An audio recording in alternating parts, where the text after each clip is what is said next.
Hechos 20:28. Dice la palabra de Dios. Por tanto, mirad por vosotros y por todo el rebaño en que el Espíritu Santo os ha puesto por obispos, para apacentar la iglesia del Señor, la cual Él ganó por su propia sangre. Vamos a orar. Padre nuestro que estás en los cielos, venimos delante de ti a exponer tu palabra, lo hacemos con temor ante tu pueblo. Y te pedimos, oh Señor, que por medio de ella tú puedas alimentar a tu pueblo, tú puedas instruirles y edificarles. Concédenos ser una iglesia no solo que teme tus oráculos, sino que también los obedece. Concédenos esto en el nombre de Cristo. Amén. Amén.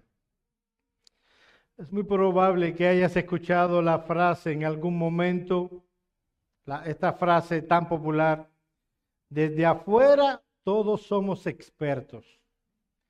Este es un adagio popular que enseña que todos tenemos una opinión crítica sobre todas las cosas. Si le preguntaras a mi mamá, ella sabría aconsejarle al más experto de los doctores y decirle cómo pudieran curarme a mí. Porque desde afuera todos somos expertos. Incluso aquellas personas que no están involucradas directamente con una actividad pueden en algún momento conducirse como si fuera un experto. En una ocasión me encontraba en una boda en Naples, una boda de alguien de la familia de mi esposa. En esa boda habían reunidos al menos 2 nacionalidades. Había un grupo de cubanos, obviamente, y había un grupo de chilenos. Los novios habían organizado las mesas de tal manera que cada uno se sentara dependiendo de la nacionalidad para que se sintieran cómodos. En esa fiesta, ya estoy hablando de la parte de la comelata, había una mesa muy especial, muy particular. Había una mesa llenita de cubanos. Era evidente que estaban discutiendo fervorosamente sobre un tema en particular. No era una conversación sencilla, no simplemente se estaban virtiendo los argumentos en pro y los contra de un tema particular. El alma y el fervor estaban involucrados en el asunto. Estaban hablando de fútbol. Era tanta la algarabía que tenían que todos se dieron cuenta de esa fervorosa y amistosa discusión. Una persona procedente de Chile, los cuales aman apasionadamente el fútbol, se percató evidentemente de la discusión. Bueno, aman tanto el fútbol que tengo un amigo que vivió allá muchos años que dice que cuando la selección juega, hasta el gobierno se para. O sea, ahí puede pasar cualquier cosa que el gobierno no se va a dar cuenta. Así aman ellos el fútbol. Bueno, este nuevo amigo chileno se me acerca y me pregunta: ¿esos que están allí son cubanos? Sí, son cubanos, le respondí yo. ¿Y ellos están hablando de fútbol? Sí, ellos están hablando de fútbol. El amigo chileno me hace una pregunta más. ¿Y qué saben los cubanos de fútbol?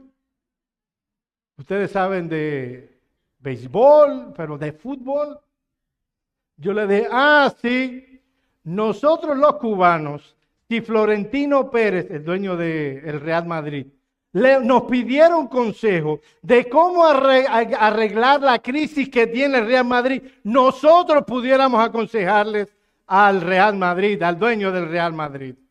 Lo cierto es, mis amados hermanos, que esos cubanos que estaban discutiendo allí no eran expertos en fútbol, apenas eran aficionados que habían visto algunos juegos, que habían escuchado tal vez algún periodista hablar de asuntos, no eran expertos, pero desde afuera todos somos expertos. La mañana de hoy comenzamos una serie de exposiciones sobre el ministerio pastoral. puesto que estaremos envueltos en las siguientes semanas en un proceso para la ordenación, si Dios así lo quiere, del hermano amado Ravelo. Todos creemos y pretendemos que sabemos lo que es el ministerio pastoral. Y puede ser que tú tengas una idea crítica de lo que es el ministerio. Nuestro interés como pastores es que tengas una idea bíblica. Los pastores queremos que los miembros de esta iglesia estén bíblicamente fundamentados en lo que respecta a este tema. Sabemos, mis amados hermanos, que algunos de ustedes conocen bastante acerca de este tema y les pedimos a aquellos conocedores entre nosotros que tengan paciencia. Hace alrededor de 5 años que no hablamos mucho de este tema y es bueno refrescarles, te estoy hablando a los que saben mucho del ministerio pastoral, es bueno refrescarles a ustedes lo que enseña la Biblia al respecto, pero es indudable que nuestra iglesia ha crecido y que muchos de los que ya oyeron aquellas series no estuvieron entre nosotros. Así que queremos clavar en sus mentes y en sus corazones lo que la Biblia dice acerca del ministerio pastoral. Lo bueno es que no será una serie muy larga. A mí me encantan las series largas, pero no será larga, serán menos 4 sermones. Estaremos viendo la importancia del ministerio pastoral, la naturaleza del ministerio pastoral, las cualificaciones al ministerio pastoral y cómo puede ser instaurados en el contexto de una iglesia alguien al ministerio pastoral. Debo aclarar que mi serie será temática. Así que daré un recorrido por los principales pasajes de las Escrituras que hablan acerca de este tema. También quiero decir que no es una serie inédita mía. He dependido de grandes hombres que han escrito y han enseñado con respecto a este tema. Así que, habiendo hecho esta introducción, veamos la importancia del ministerio pastoral. Mis amados hermanos, ¿qué tan importante es para una iglesia el tener pastores? ¿Es algo que simplemente es opcional? ¿Tenemos las condiciones adecuadas por nosotros mismos para subsistir, avanzar, progresar en la vida cristiana sin este importante ministerio? Mis amados hermanos, a la luz de la Escritura, podemos decir sin temor a equivocarnos que el ministerio pastoral tiene una trascendental importancia para el ministerio de toda iglesia. En primer lugar, el ministerio pastoral es importante por la procedencia de este ministerio. Eso nos lo enseña, entre otros pasajes, Mateo 20:28.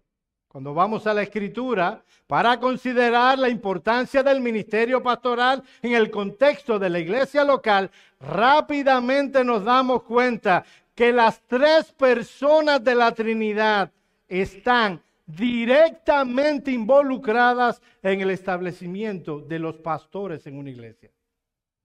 Está claro por las Escrituras que no hay contradicción entre las personas de la Trinidad. Que lo que desea el Padre es exactamente lo mismo que desea el Hijo. Y lo que el Hijo desea es lo que desea el Espíritu Santo. Las 3 personas de la Trinidad son iguales en esencia, son iguales en gloria y son iguales en dignidad y en divinidad. También vemos en las Escrituras que en la Trinidad hay ciertas obras que se le atribuyen preeminentemente a alguna de las personas de la Trinidad. Aunque hay algo que se llama en teología la indivisibilidad de la obra trinitaria, definitivamente la Escritura ubica algunas obras a una persona de la Trinidad más que a otras. Por ejemplo, la elección se le atribuye preeminentemente al Padre, mientras que la redención se le atribuye preeminentemente, oigan, no estoy diciendo únicamente, preeminentemente al Hijo. Y la aplicación de esta redención se le atribuye preeminentemente al Espíritu Santo. Pero Cuando vamos al llamamiento pastoral, vemos que las tres personas de la Trinidad están igualmente involucradas en este asunto. De ahí que podamos decir con toda seguridad, con toda propiedad, que el ministerio pastoral procede, es establecido en la iglesia local por el Dios Trino. ¿Qué tan importante es? Veamos algunos pasajes. El primero es el que leímos al inicio, Hechos 20:28. Por tanto, mirad por vosotros y por todo el rebaño en que el Espíritu Santo os ha puesto por obispos. La persona del Espíritu Santo está directamente involucrada en el establecimiento de pastores en el contexto de una iglesia local. Este pasaje está en el contexto del tercer viaje misionero del apóstol Pablo. Él se dirige a Jerusalén para pasar allí el día de Pentecostés. Miren lo que dice Hechos capítulo 20, versículo 16. Porque Pablo se había propuesto pasar de largo a Éfeso para no detenerse en Asia, pues se apresuraba por estar el día de Pentecostés, si le fuese posible, en Jerusalén. Así que va de paso por la ciudad de Mileto, que se encuentra al sur de la ciudad de Éfeso, y determina tener un breve encuentro con los ancianos, los pastores de la iglesia de Éfeso, con el propósito de animarles y exhortarles. Miren que el versículo 17. Enviando pues desde Mileto a Éfeso, hizo llamar a los ancianos de la iglesia. El resto del capítulo de Hechos narra lo que el apóstol Pablo le dice a estos pastores. Probablemente estos pastores no verían nuevamente el rostro de Pablo, así que sería importante lo que Pablo le diría a esos pastores en su último encuentro con ellos. Y entre las cosas que pueden ser señaladas en esta clase, sermón o exposición del apóstol Pablo a estos pastores, hay una particularmente pertinente. El Espíritu Santo está directamente involucrado en el establecimiento de los pastores en una iglesia local. Miren el versículo 28 una vez más. Por tanto, mirad por vosotros mismos y por todo el rebaño en que el Espíritu Santo os ha puesto por obispos. Término griego que utilizó Pablo y que ha sido traducido por la Reina Valera puesto, no es difícil de interpretar. No tiene una gran complejidad exegética. Significa poner, colocar, meter. El punto aquí es claro. Es el Espíritu Santo el que pone los pastores en una iglesia local. Y es por extensión el Espíritu Santo el que pastorea a través de esos hombres. En una iglesia en la que los principios escriturales que el Espíritu Santo inspiró claramente para ser conocidos, amados, defendidos, es el mismo Espíritu Santo en el que se encarga de establecer un ministerio pastoral en esa iglesia. Esto no es una obra que hace la iglesia por sus propias fuerzas, es una tarea espiritual que el Espíritu Santo hace. Es el Espíritu Santo quien santifica a esos hombres y los capacita para la obra que Él los llama por medio de una iglesia local. Ahora bien, no solo es el Espíritu Santo el que está directamente involucrado en el establecimiento del ministerio pastoral en una iglesia. También Dios el Padre está involucrado en el proceso, en el establecimiento del ministerio pastoral en una iglesia. Vayan conmigo, por favor, a Mateo capítulo 9, versículos 35 al 38. Mateo capítulo 9, versículos 35 al 38. Le dije que iba a hacer un recorrido por los principales pasajes que tratan sobre este tema. Y este texto es interesante, porque aquí no estamos viendo a Pablo hablando, aquí es el propio Señor Jesucristo. Mateo 9, 35, 38. Miren este texto tan interesante. Recorría Jesús todas las ciudades y aldeas, enseñando en las sinagogas de ellos y predicando el evangelio del reino y sanando toda enfermedad y toda dolencia en el pueblo. Y al ver las multitudes, tuvo compasión de ellas, porque estaban desamparadas y dispersas como ovejas que no tienen pastor. Entonces dijo a sus discípulos: a la verdad, la mies es mucha, mas los obreros pocos. Rogad pues al Señor de la mies que envíe obreros a su mies. Mis amados hermanos, encontramos en este texto.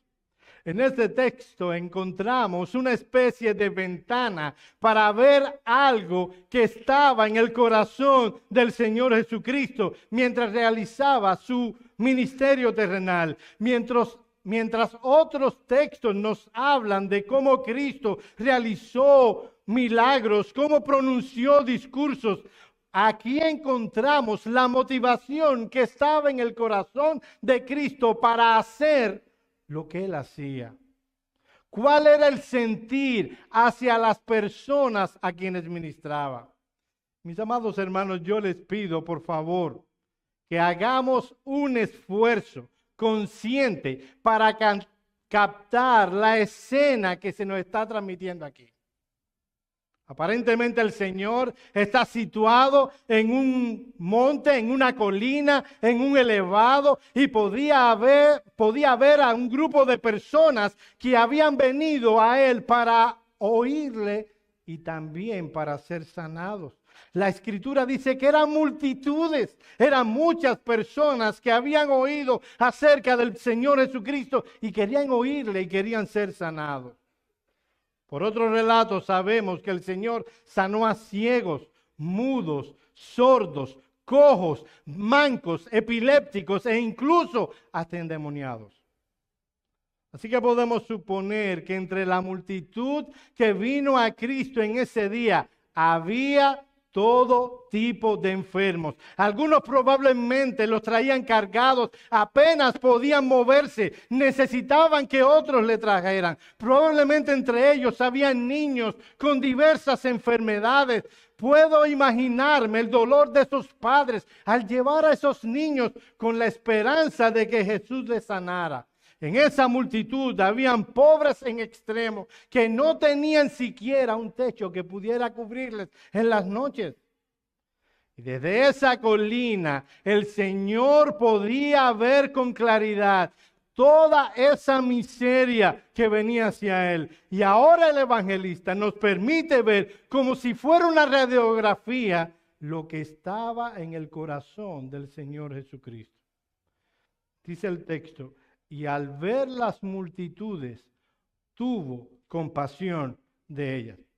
Los hebreos siempre expresaban las emociones de una manera muy gráfica. Y por el texto sabemos que literalmente lo que está diciendo es que las entrañas del Señor Jesucristo se removieron. El Señor Jesucristo no era un predicador frío y calculador que simplemente estaba comprometido con mover a las masas o animarlas. Él era alguien comprometido con las almas a quienes ministraba.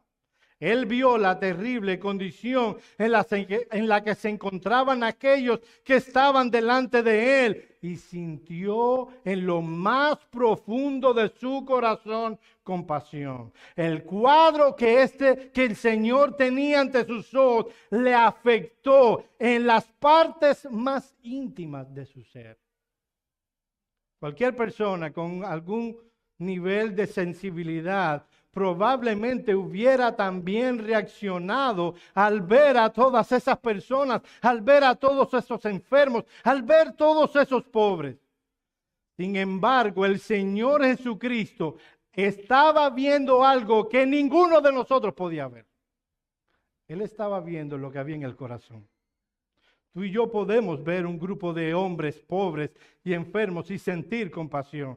Pero hay algo, estoy seguro, que tú y yo no podemos hacer. Tú y yo no podemos ver el corazón. Nosotros solo podemos ver lo que está delante de nuestros ojos, pero Cristo, la segunda persona de la Trinidad, Él podía ver lo que estaba en el corazón de esos hombres y mujeres que estaban ante Él. ¿Y qué estaba viendo Él? Estaba viendo un grupo de hombres y de mujeres que andaban sin pastor. El texto no dice que el Señor sintió compasión de ellos porque eran pobres y no tenían que comer. El Señor no dijo, el texto no dice que el Señor se conmovió porque estaban enfermos, debilitados. La razón por la que el Señor se conmovió en su corazón tenía una fuente, una causa más profunda. Eran hombres y mujeres sin pastor. Ellos estaban desamparados y dispersos como ovejas que no tienen pastor. ¿Sabe lo que estaba viendo Cristo en ese momento? Una multitud necesitada de instrucción, necesitada de cuidado pastoral, necesitada de principios escriturales que le ayudaran a sobrellevar esas cargas. El texto nos dice que estaban desamparadas, literalmente desolladas, fatigadas, exhaustas. Y aún más, estaban dispersas, literalmente tiradas en el suelo, sin ningún tipo de asistencia, sin alguien que les cuidara. Estas ovejas estaban a merced del viento, del hambre, de la sed y de los lobos. Mientras los líderes de Israel estaban preocupados, los escribas y fariseos estaban más preocupados porque la gente cumpliera hasta el más mínimo detalle la ley moral y lo que los fariseos interpretaban. Si estaban más preocupados en si un huevo debía comerse el sábado o no, porque le puso una gallina el sábado.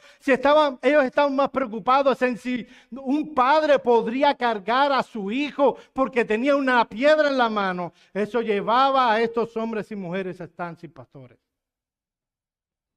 Hermanos, este texto tiene implicaciones que debe ponernos a pensar acerca de la importancia del ministerio pastoral. De acuerdo con la mente de nuestro Señor Jesucristo, el estar sin pastor es más digno de compasión que el estar hambriento y enfermo. Mi amado hermano, y le digo a aquellos, esto se lo voy a decir a aquellos que no son miembros de Iglesia Bautista Reformada de Miami. Tú estás en esta condición. Tú no tienes pastores. Tú dirás, no, yo tengo a Jesucristo. Sí, como todos nosotros. Pero Jesucristo ve como algo, como una calamidad, el no tener pastores. Hacen falta pastores que cuiden el rebaño, que lo protejan, que lo alimenten. En nuestro orgullo pensamos que tal cosa no es necesaria. Yo llevo muchos años en el Evangelio. Puedo pasarla bien sin tener ese tipo de cuidado y supervisión sobre mi vida.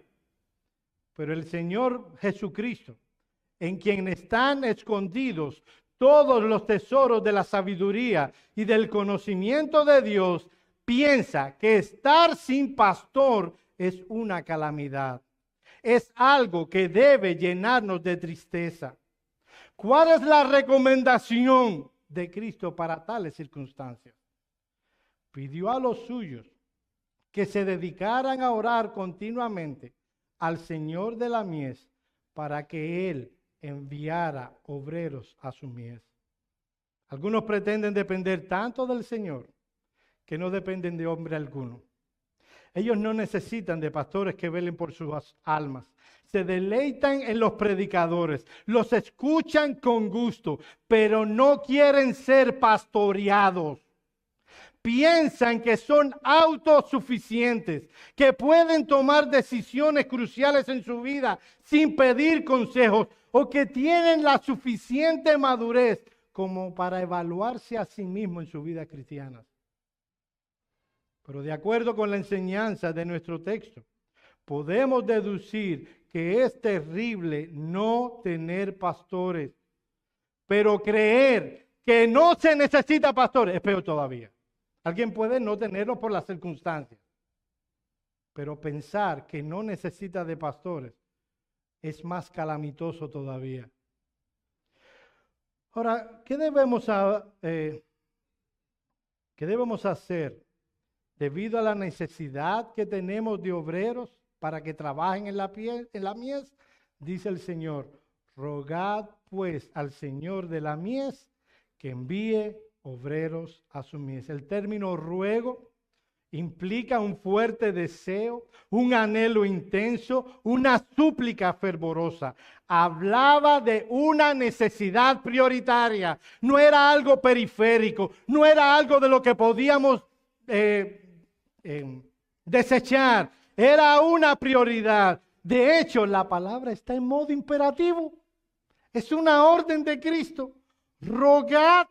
No hay suficientes pastores, rueguen, imploren paciente y fervorosamente al Dios del cielo para que Él envíe obreros a su mies. El término envíe en griego es interesante. Significa literalmente arrojar fuera, empujar, de ahí enviar fuera. No significa que uno llega al ministerio pastoral obligado y el Señor los empuja. No, lo que está hablando es de que Él es el que los envía. Lo que implica es que ellos no van a ir por voluntad propia, sino es Dios el que los envía. Ahora, la pregunta es, ¿quién es el Señor de la mies? Y es muy probablemente, y es mi convicción, que se esté refiriendo a Dios el Padre.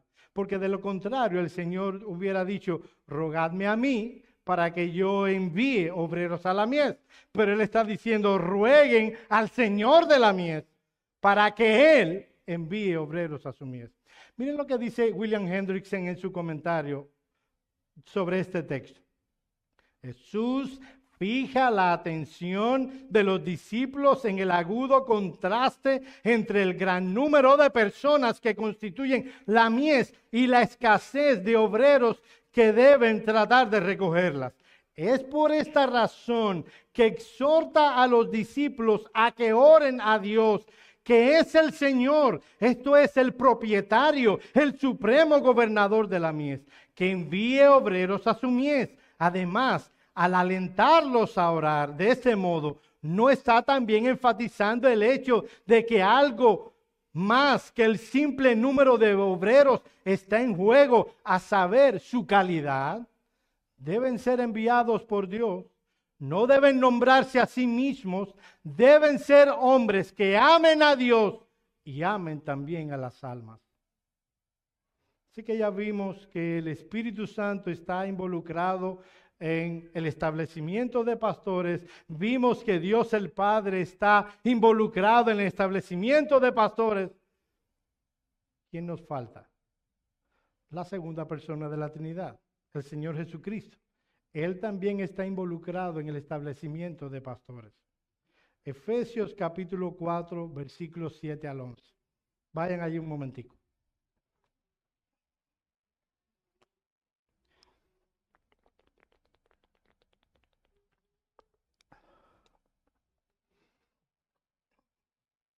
Efesios capítulo 4, versículos 7 al 11.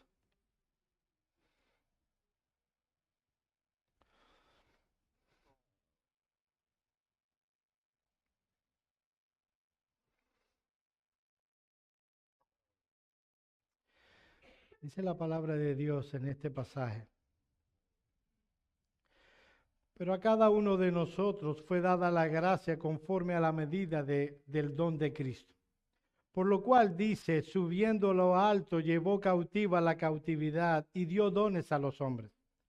Y eso de que subió, ¿qué es sino que también había descendido primero a las partes más bajas de la tierra?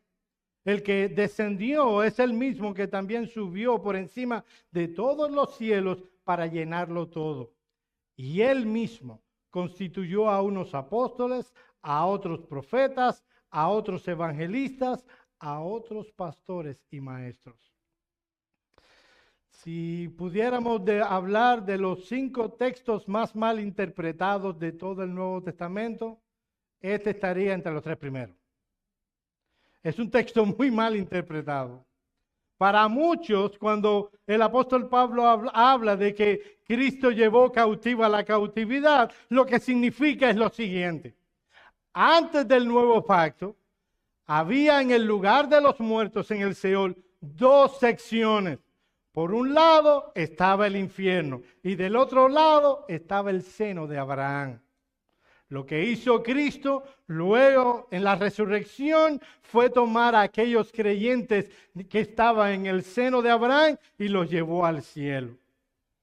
Esta teoría espectacular es creída mayormente por los dispensacionalistas. Ellos toman la parábola de Lucas 16 del rico y Lázaro para deducir semejante historia. Un lugar llamado el seno de Abraham, donde ahí estaban los muertos creyentes del antiguo pacto. Pero mis amados hermanos, cuando vemos este texto en su contexto, el apóstol Pablo está hablando de otra cosa muy diferente. De hecho, en Lucas 16 no está enseñando que hay un lugar llamado el seno de Abraham, sino que Abraham le tenía abrazado. En el cielo Abraham le tenía abrazado. No era que hay un lugar llamado seno de Abraham. Por favor, no hay ese lugar. ¿Ya lo borraron? ¿Delete? Bien. ¿De qué está hablando el apóstol Pablo? Está hablando de que el Señor Jesucristo, el Señor resucitado, ha dado dones a su iglesia. Pablo cita, no literalmente, pero sí cita el Salmo 68, versículo 18, en donde se habla de la victoria de Jehová sobre sus enemigos. ¿De qué está hablando el apóstol Pablo cuando dice que Cristo subió a lo alto y llevó cautiva la cautividad? Bueno, que en aquellos días cuando un pueblo vencía al otro, el capitán del ejército, el jefe del ejército, entraba a la ciudad con una entrada triunfal, llevando consigo a los enemigos que había derrotado. El capitán victorioso solía repartir con el pueblo, con los suyos, los despojos que había quitado a los enemigos vencidos. Él repartía con su pueblo el botín que había ganado. Y esa es precisamente la figura que Pablo nos presenta aquí. Cristo, nuestro Señor, el guerrero victorioso en la cruz del Calvario, obtuvo una victoria aplastante sobre las huestes del mal. Él descendió a los cielos, subió a lo alto, no como un capitán derrotado, sino como un glorioso Salvador, quien por medio de su muerte había comprado la salvación de un sinnúmero de almas que antes eran cautivas de Satanás, pero que ahora eran sus cautivos. Él llevó una multitud de cautivos de Satanás a ser sus cautivos, y de esos cautivos dio dones a su iglesia, dio dones a su pueblo. Todos aquellos que sirven a la iglesia, mi amado hermano, a la iglesia de Cristo, cada uno conforme a su capacidad, a la capacidad que Dios le dio. Antes eran esclavos del diablo y del pecado, y ahora son siervos voluntarios del Señor Jesucristo.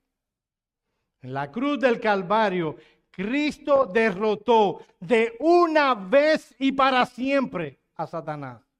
Libertó a muchos que estaban cautivos, esclavizados por el maligno, a nosotros que estamos aquí.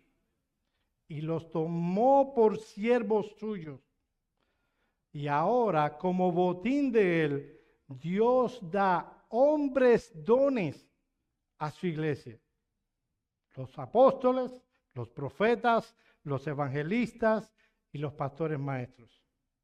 El punto aquí es que Cristo mismo es el encargado no solo de rescatar a pecadores, sino que de entre esos que ha rescatado, Él regala dones, hombres dones a la iglesia para que le sirvan. Miren el versículo 11.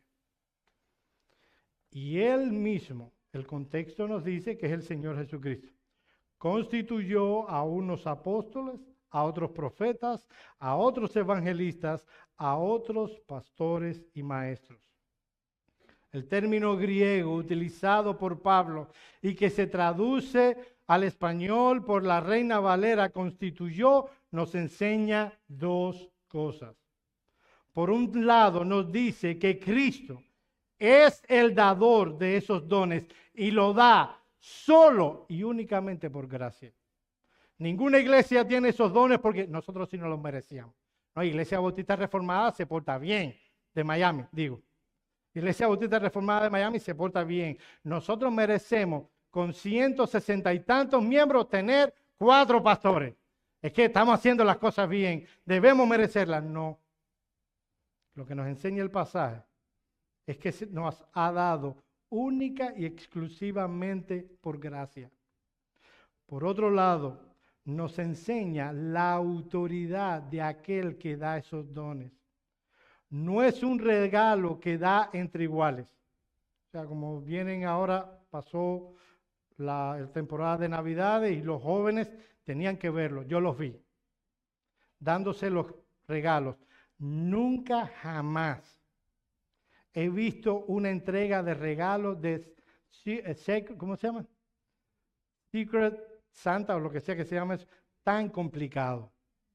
Esos muchachos de nosotros sí son complicados. Pero no, aquí no es un regalo entre iguales. Es un regalo que el Señor de la iglesia, la segunda persona de la Trinidad, da a su iglesia. La imagen es la de un rey conquistador que regala dones. Mis amados hermanos, sería un menosprecio a la autoridad del rey despreciar esos dones. Ustedes se imaginan que de pronto Donald Trump, si no te gusta el hombre, está en la presidencia, por si no te enteraste. Pero te imaginas que de pronto te hagan un regalo, toquen a la puerta, tú piensas que es Amazon y es un regalo del presidente. Y que tú te atrevieras a despreciarlo. Ahora, ¿con qué propósito Cristo dio estos hombres a la iglesia? Cristo dio estos hombres dones con el propósito de perfeccionar a los santos para contribuir en la edificación, para llevarlos a la estatura de la plenitud de Cristo. Aunque la edificación de una iglesia o de la iglesia es una obra directa de Cristo. ¿Recuerdan ustedes al apóstol Pedro cuando hizo esa solemne, sobria, seria declaración? Tú eres el Cristo, el Hijo del Dios viviente, ¿recuerdas? Él dijo, Cristo dijo, yo edificaré mi iglesia. La edificación de la iglesia de Cristo es una obra que Él se toma en serio y lo hace personalmente a través de siervos. Es por eso que Pablo, hablando de los ministros del nuevo pacto, en 1 Corintios capítulo 3, versículo 9, dice lo siguiente, porque nosotros somos colaboradores de Dios. ¡Wow! El Dios que no necesita de nada ni de nadie.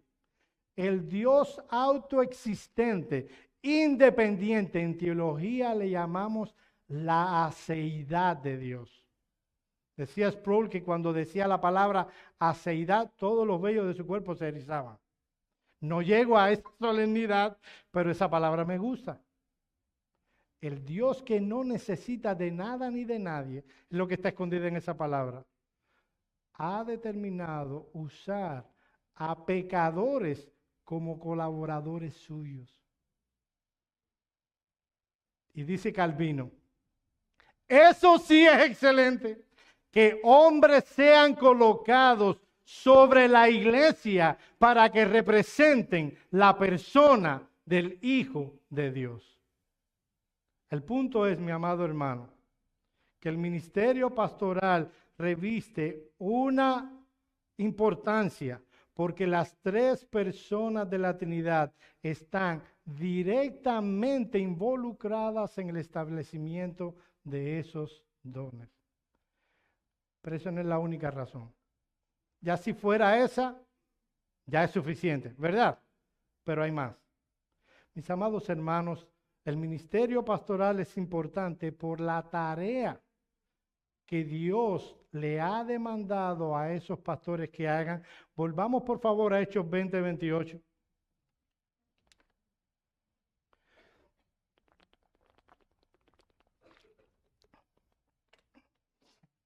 Hechos 20:28.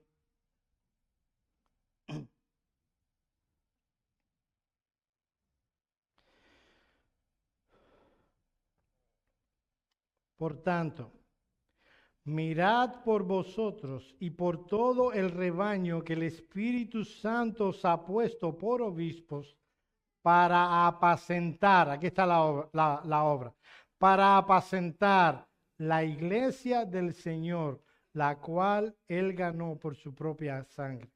Mis amados hermanos, la tarea de pastorear, o como lo traduce, la Reina Valera, apacentar el rebaño, es de suprema importancia.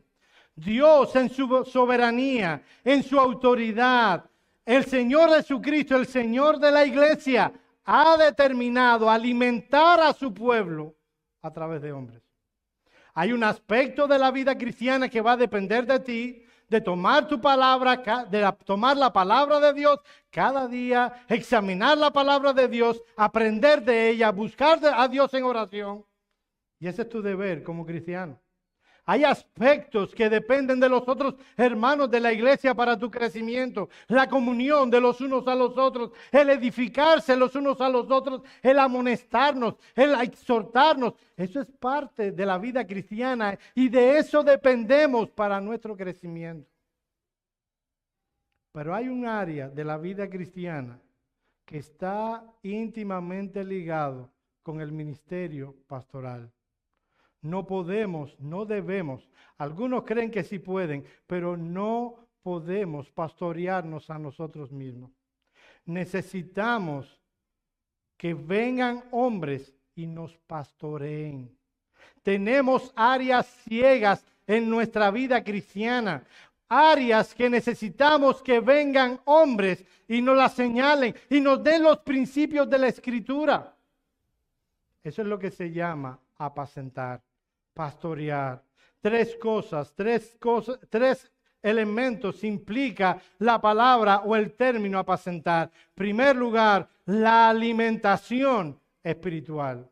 Dios ha demandado que los hombres que Él ha puesto en el pueblo de Dios alimenten a su pueblo, al pueblo de Él, por medio de la exposición y la predicación de la palabra. Vayan conmigo, por favor, a 1 Timoteo capítulo 4.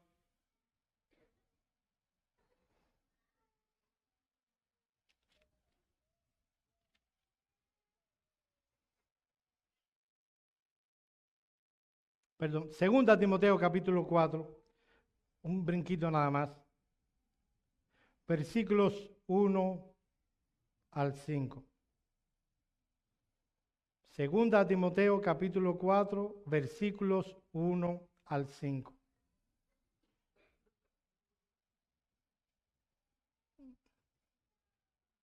Esto se lo manda Pablo a un joven pastor llamado Timoteo y le dice lo siguiente: te encarezco delante de Dios y del Señor Jesucristo, que juzgará a los vivos y a los muertos en su manifestación y en su reino, que prediques la palabra, que instes a tiempo y fuera de tiempo, redarguye, reprende, exhorta con toda paciencia y doctrina, porque vendrá tiempo cuando no sufrirán la sana doctrina, sino que teniendo comezón de oír, se amontonarán maestros conforme a sus concupiscencias y apartarán de la verdad del oído y se volverán a las fábulas.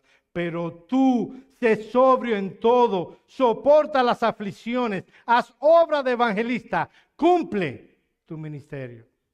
Si nosotros vamos a ese contexto, el llamado que está haciendo el apóstol Pablo a Timoteo como pastor en la iglesia de Éfeso es que predicara con la conciencia de que un día vendría el juicio. Miren el versículo 1. Te encarezco, te demando, te pido fervorosamente delante de Dios. ¿Notaron la solemnidad? Delante de Dios y del Señor Jesucristo, que juzgará a los vivos y a los muertos. Timoteo, predica a tu gente con la conciencia de que un día tú estarás en el juicio de Dios, dando cuenta por tu ministerio. Mi amado hermano, y esto le hablo a aquellos que anhelan el ministerio pastoral, ser pastor es una de los oficios más peligrosos que hay en este mundo. Estamos ministrando, siendo usados por el Dios del cielo, y el juicio de Dios está delante de nosotros. Me temo que aquellos que se están metiendo en el ministerio porque aman el control de las personas, aman el ser visto. Hay personas que les gusta que lo vean, que se paran porque les gusta que los demás lo miren, que se acostumbran a oír su propia voz porque es tan bonita. Yo cada vez que me oigo predicando, yo digo, no sé cómo soportan a este con voz de vendedor de mango.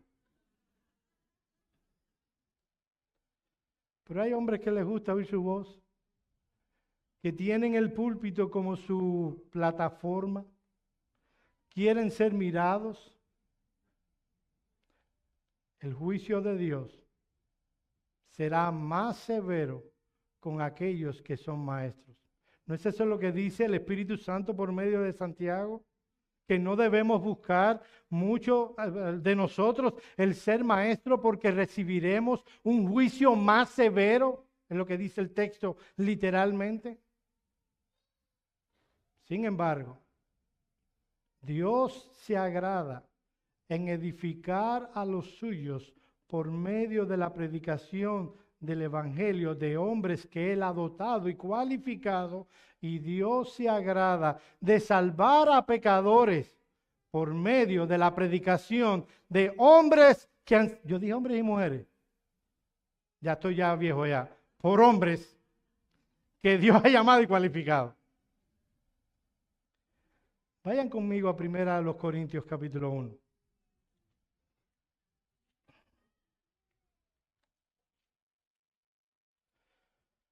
Mis amados hermanos, este texto debe enseñarnos qué tan importante debe ser la exposición de la palabra, la predicación para una iglesia.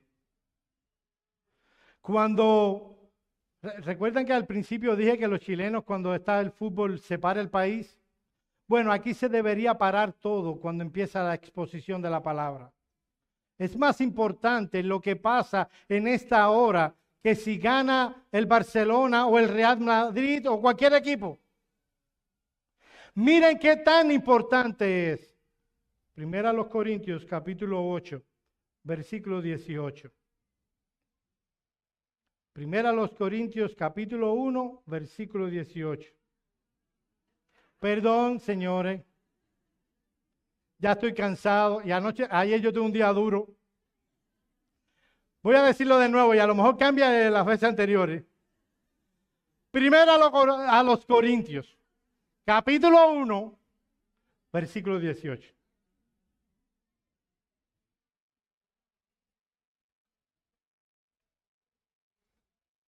Miren lo que dice sobre la predicación el apóstol Pablo. Porque la palabra de la cruz es locura a los que se pierden, pero a los que se salvan, esto es nosotros, es poder de Dios.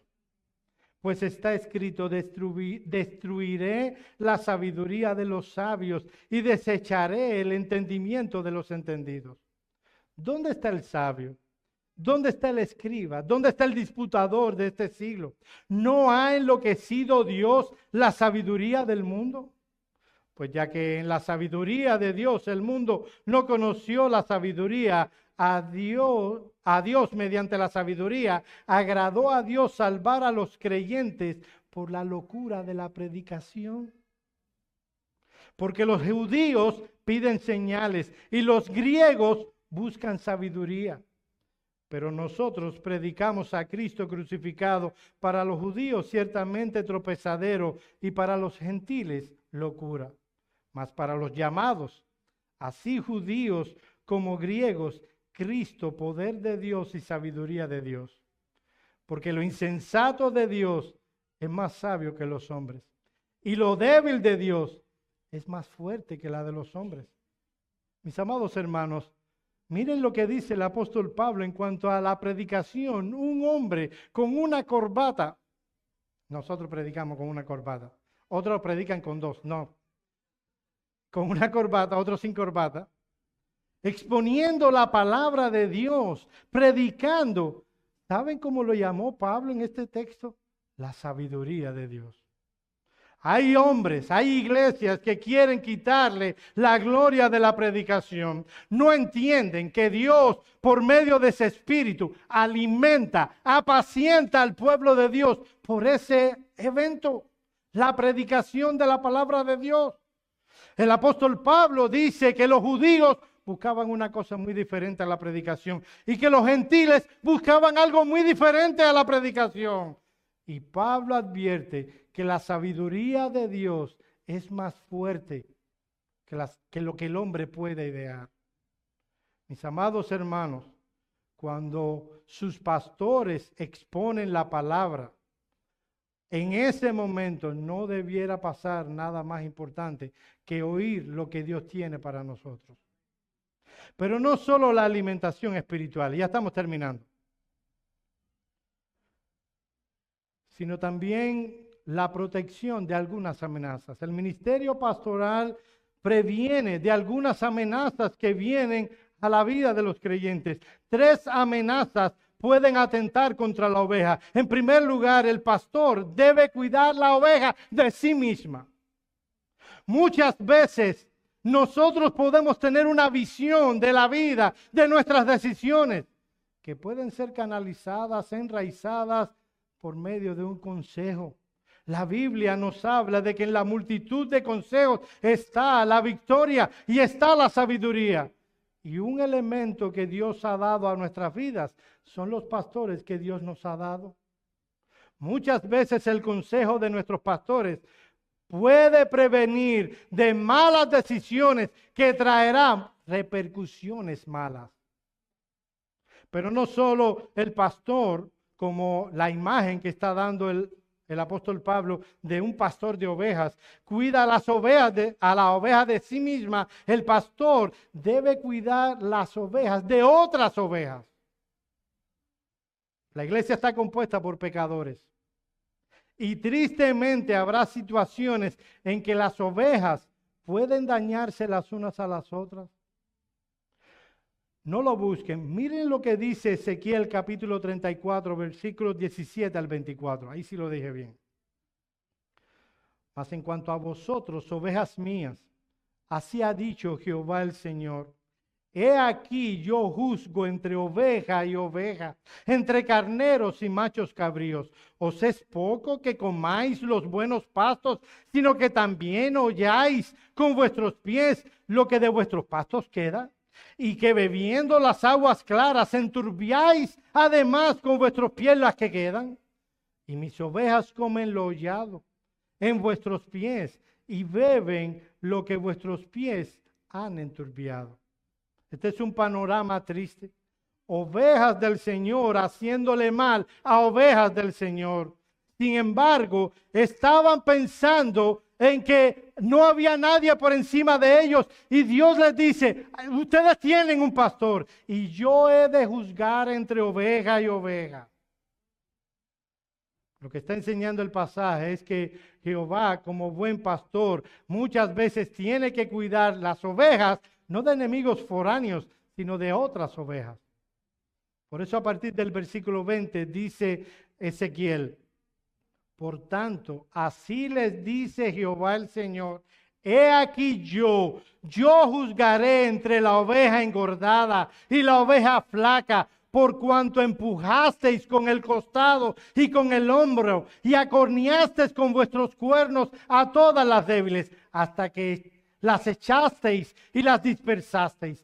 Yo salvaré a mis ovejas y nunca más serán rapiña, y juzgaré entre oveja y oveja, y levantaré sobre ella un pastor y las apacentará, y él les será por pastor. Este es el Señor Jesucristo. Yo Jehová les seré por Dios, y mi siervo David príncipe, por medio de ellas yo he hablado. Así que un pastor debe cuidar a las ovejas de sí mismas.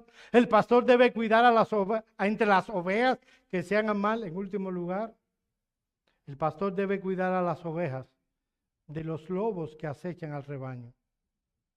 Este es el mayor peligro y la mayor amenaza contra las ovejas.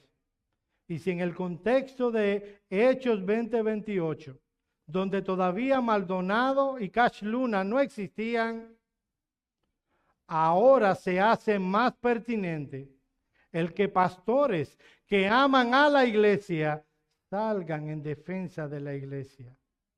Los falsos maestros siempre han sido una amenaza contra el pueblo de Dios. Esa es la razón por la que Pablo dice en Hechos capítulo 20, 29 al 31 lo siguiente: porque yo sé que después de mi partida entrarán por medio de vosotros lobos rapaces, que no perdonarán el rebaño, y de vosotros mismos se levantarán hombres que hablen cosas perversas para arrastrar a los discípulos. Por tanto, velad, acordándoos que por 3 años, de noche y de día, no he cesado de amonestar con lágrimas a cada uno. Y ahora, hermanos, os encomiendo a Dios y a la palabra de su gracia. Mis amados hermanos, ¿qué tan importante es el ministerio pastoral? Es importante cuando los pastores hacemos el anuncio de que hay un nuevo candidato al ministerio pastoral, o cuando anunciamos que se dará dada una nueva serie sobre el ministerio pastoral. ¿Palpita tu corazón por lo que está pasando? Es importante el ministerio pastoral de una iglesia, porque las 3 personas de la Trinidad están involucradas en su establecimiento. Y por la importancia del trabajo pastoral en el contexto de una iglesia. Yo quiero hacerte un llamado a ti, que asistes a esta iglesia. Oye lo que voy a decir, pero que no tienes interés en ser miembro de una iglesia local. Tú te conformas con predicadores. Tú te conformas con alguien que te hable. Pero tú no quieres pastores. Tú no quieres ser pastoreado. Nota lo que Cristo ha dicho acerca de ti. La importancia de tener pastores. Yo tengo pastores. Aquí no hay nada, aquí todos somos ovejas. Y tú necesitas de pastores. Si tú sigues huyendo de este deber, acarrearás las consecuencias, porque estás despreciando lo que el Señor de la iglesia, tu Señor, te dice. Lo segundo y último que quiero decirles es a ustedes que no conocen al Señor. Tú no puedes tener pastores humanos. No te servirían de nada. Tú necesitas tener una relación personal con el gran pastor de las ovejas. Él no es tu pastor. Satanás es tu pastor. Tú andas en otro redil. Tú no andas en el redil del gran pastor. Tú no andas en el redil del Señor Jesucristo. Ese que fue profetizado por medio de Ezequiel muchos siglos antes de que Cristo viniera. Tú necesitas venir a Cristo, el gran pastor, el buen pastor, el pastor que nunca se equivoca, el pastor que siempre pastorea a sus ovejas y que va a buscar la descarriada, el pastor que no pierde una oveja, el pastor que ha dado su vida por las ovejas. Tú necesitas tener una relación con ese pastor. Tú necesitas venir en arrepentimiento y fe ante ese pastor. Quiera Dios que eso sea una realidad en tu vida. Vamos a orar.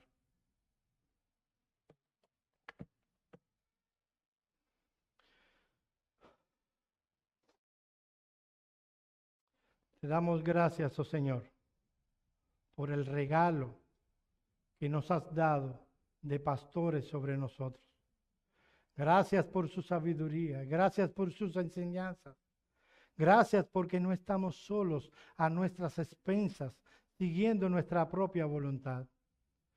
Concédenos, oh Señor, que durante este proceso que iniciamos hoy, tu Espíritu Santo nos guíe a procurar, a saber cuál es tu voluntad.